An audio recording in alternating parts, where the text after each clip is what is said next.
President, nakita ko po dito sa ating mga pinagbabasihang mga dokumento, ang DOJ pala, Mr. President, ay meron ding mga malalaking confidential funds.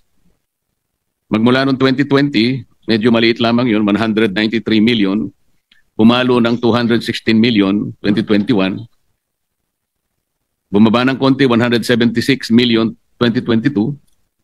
Umarangkada na naman ng 2023, 526 million. Bumaba ng 2024, 168 million na lang. Bigla na naman pumitada ng 2025, 1.5 billion. At ngayon po sa GAB natin, na isinumite rito, Mr. President, Mr. Sponsor, 364 million na lang. Pero dinagdagan po natin sa ating committee report, Mr. President, Mr. Sponsor, ginawa uli natin na 729 million. Hindi ko po masyadong nasasakyan, Mr. President, kung bakit noong 2025, tumaas po ng 800% ang confidential funds ng Office of the Secretary of Justice. Bakit po, Mr. President?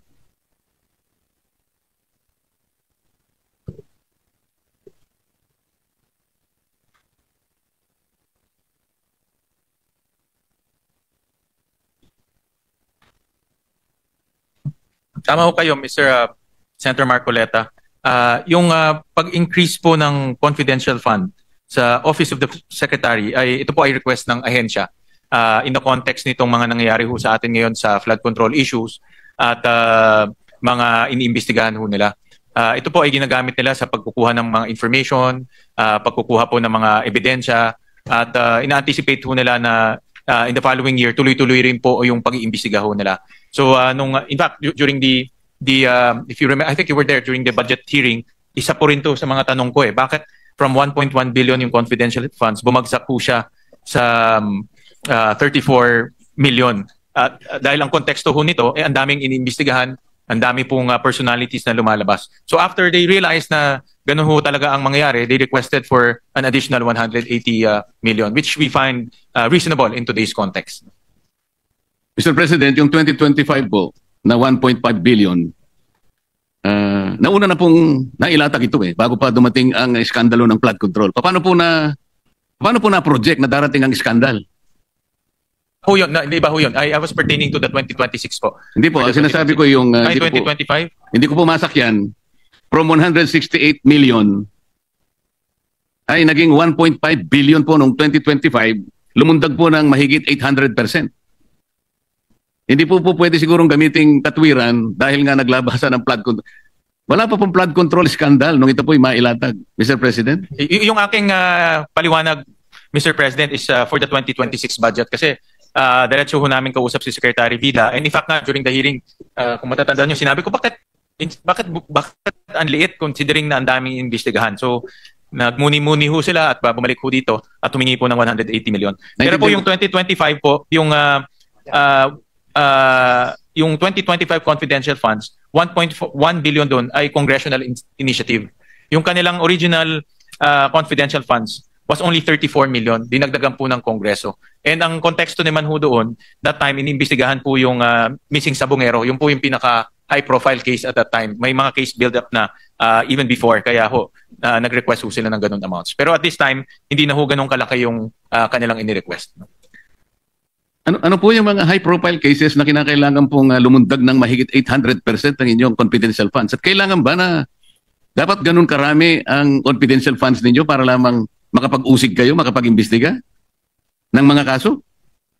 Ang tinatanong ko po rito, Mr. President, ay yung nakapagtatakang biglang pagtaas na lang na kung ipaliliwanag in general terms na kasi po merong mga high-profile, hindi po natin masusukat sa pamagitan ng ganong klaseng pangangatwiran lang.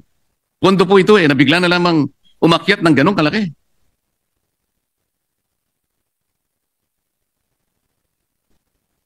Well, at that time po, yung isa sa pinaka-high profile ay yung Mrs. Sabongero. At alam naman ho natin prior to the flood control, ito talaga yung binibigyan ng malaking diin na isang tabi lang ngayon because of the flood control. But at that time, full force of DOJ ang nag-iimbestiga ho nito. At maraming headways na. In fact, nakita na nila yung mga patay sa Laguna Lake at yung mga buto sa Laguna Lake. So, yun po isa sa mga high-profile cases na inimbestigahan nila. Meron rin pong mga cases doon sa mga detention facilities ho natin, yung mga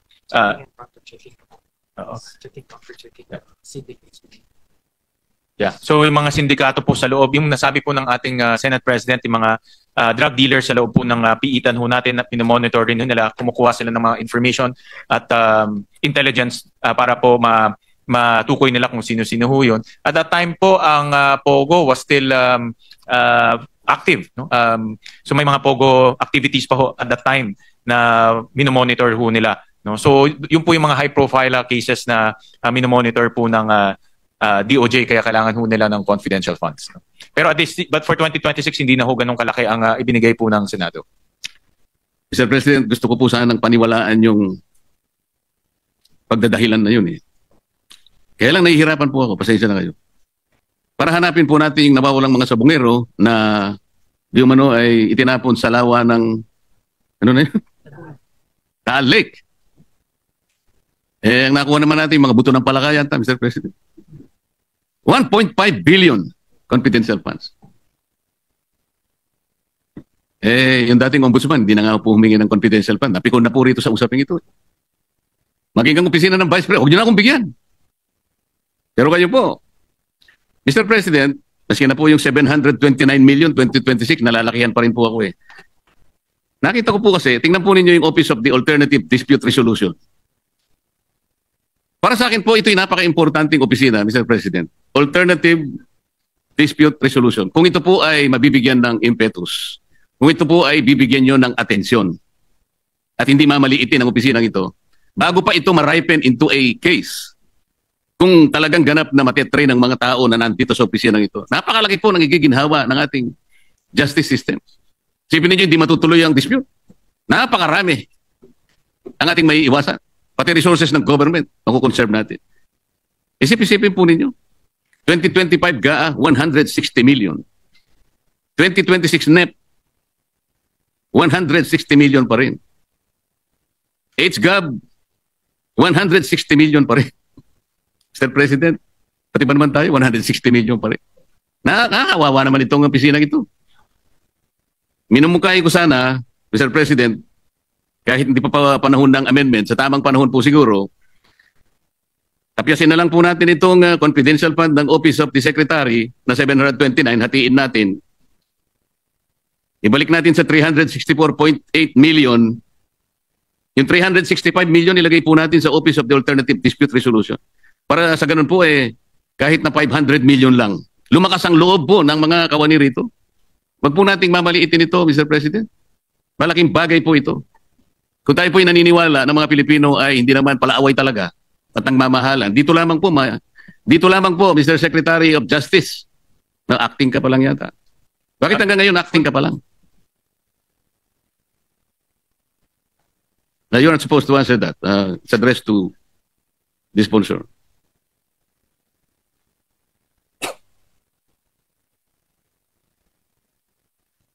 Opo, hindi pa ho siya nako-confirm, Mr. President. So, acting but with the full-fledged powers of the Secretary, Mr. President.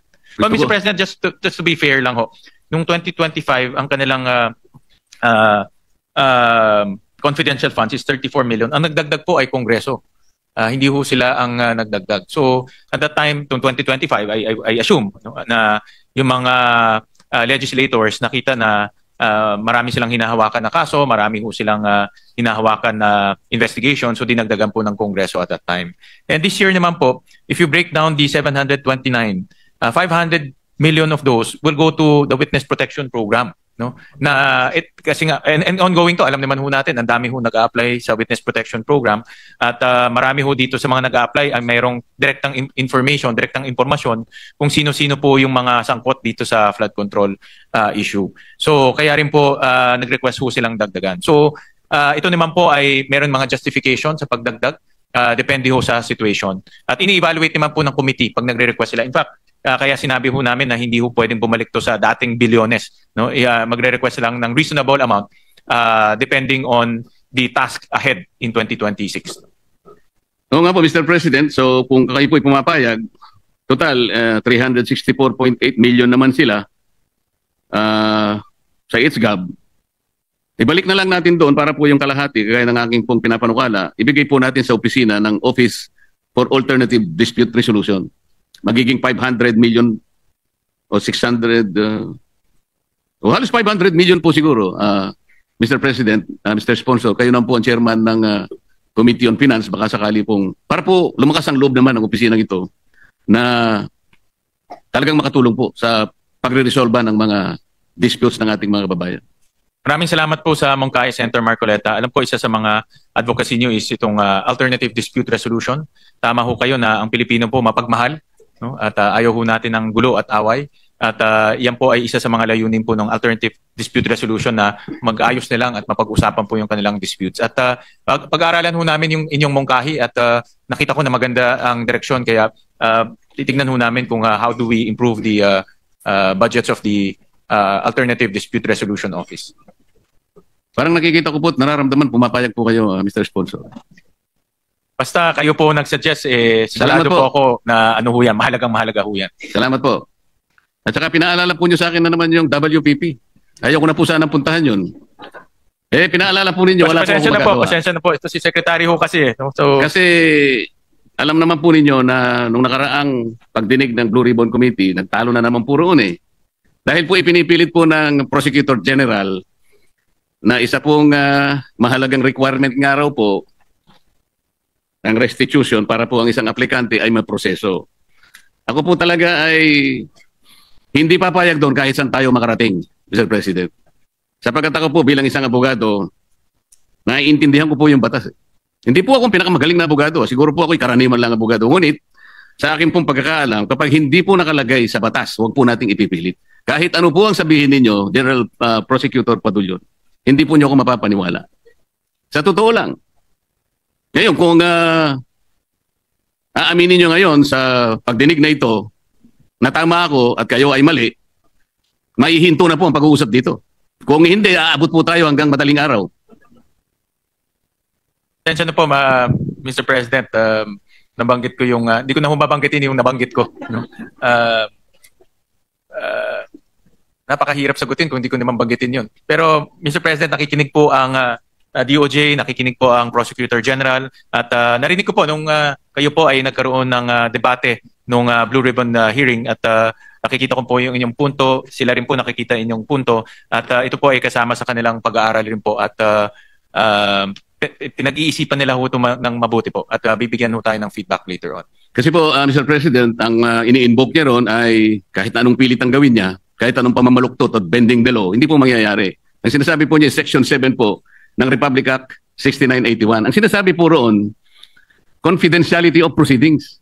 Kasi tinatanong ko po nung panahon na yon, Mr. President, dahil nga pinipilit niya yung restitution, naalala ko, yung si Yusek Bernardo ay nabigyan ng temporary or provisional admission. So tinanong ko sa kanya, so nag-restitute ba ito? Kasi sinasabi niya, ay confidential po yun. Saan ka naman nakakita ng sagot na gano'n? Hindi po pwede yun. Gusto ba ni General Secretary Padulyon, Mr. President, babasahin ko sa kanya, lahat ng indispensable requirements and even the additional requirements kung paano po mapoproseso ang aplikasyon? Ngayon, kung ito po madali lang ang gusto ko sabihin eh. Lahat naman po tayo nagkakamali. Hindi naman tayo sigurado sa lahat ng sinasabi natin. Talaga po ang tao ay nagkakamali. Yun ang pagiging tao. If he has the honor to at least amend himself, sabihin niya lang na naipagkamali ko po yun. Tatanggapin ko na po yun. Ihinto na po ako rito. At hindi na natin pag-uusapan ng WPP kahit kailan.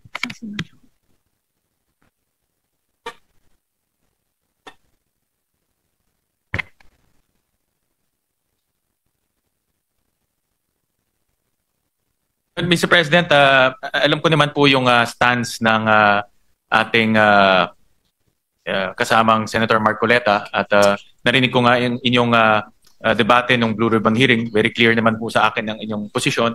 Nasabi po ni Prosecutor General yung posisyon ng ehensya at para sa akin very clear rin. May basehan rin. At pero tingin ko baka mahirap ma-resolve ba ito ngayon dito, no? Kasi this is a difference of opinion and understanding. Ang suggestion ko ho ay bigyan ho natin ng panahon ang DOJ na pag-isipan mabuti ito, magmuni-muni. Nakikita ko naman ho, pag sila ho ay pinag-iisipan, nagmuni-muni, pumabalik ho sila dito para magbigay ho ng kanilang komento o ideya. At hindi ho, inaamin rin ho nila yung kanilang pag-a-adjust. No? For example nga, itong confidential funds, nung bumalik secretary, sabi niya, nagkamali sila at kailangan itong pondo. So nakita ko naman yung ganun nilang ugali at hindi naman ho sila maninindigan kung mali ho talaga o talagang hindi tama po yung kanilang ginawa. No? At hayaan na lang ho natin bumalik ho sila sa kanilang dito po sa issue na ito. Ang DOJ po, Mr. President, is the government's principal law agency. It serves as a counsel at the same time a prosecutor. Napaka-importante po nun eh. Ngayon, ang ating Prosecutor General will offer an opinion. His opinion will not even matter. We talk about the clear and unmistakable provision of the law. Wala pong sinasabing restitution.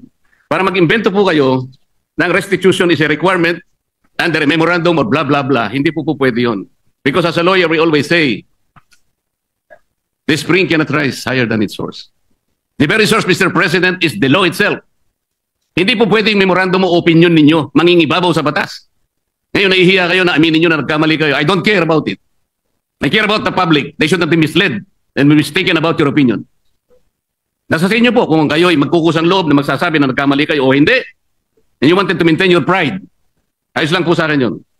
Maraming salamat po, Madam President.